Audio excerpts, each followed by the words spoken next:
Et il a un rêve, percer dans le milieu fermé de la mode. Mossi Traoré a 27 ans. Il est originaire d'une cité de Villiers-sur-Marne, en région parisienne.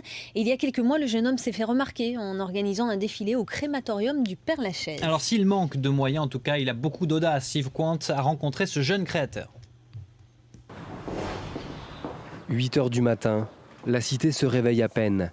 Mossi Traoré, lui, n'a pas dormi. Une nuit blanche a collé sur son bouc les échantillons textiles de sa dernière collection. Ça demande du temps parce qu'il faut bien se concentrer, bien faire les choses. Fastidieux mais indispensable pour espérer vendre ses pièces. Styliste de 27 ans, il travaille nuit et jour partout où il peut, comme ici, sur le canapé de ses parents. On fait avec les moyens du bord, on va dire. Des fois, je peux même être dans l'RER en train de bricoler des petites choses pour essayer de gagner un peu de temps. Il faut avoir les moyens de se payer un atelier sur Paris.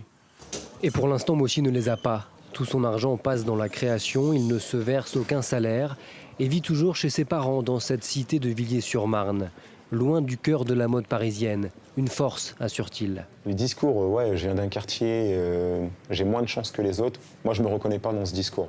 Et je me dis, ça peut aussi être une chance pour moi d'avoir grandi dans ce quartier. Je me dis, peut-être que si j'avais grandi à Neuilly-sur-Seine, j'aurais pas cette volonté aujourd'hui d'être un créateur de mode, à être acharné, à rencontrer des gens. Alors il se débrouille sans piston. À défaut d'avoir son propre atelier, il utilise les salles de couture du centre social de la ville. Salut Mister, je viens t'embêter un peu.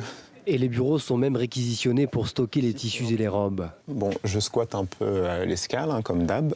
Tout ça, j'aurais jamais pu le mettre dans ma chambre. Je le vois ici, des fois il arrive avant nous, l'ouverture des bureaux, il nous attend, et on ouvre les bureaux, il est là, il va, il vient, il fait ses trucs, et puis on part, et il est là à nous supplier de lui laisser la clé parce qu'il n'a pas fini. C'est un exemple. Et si les acheteurs ne viennent pas jusqu'à Villiers-sur-Marne, lui n'hésite pas à taper à leur porte et à se faire remarquer.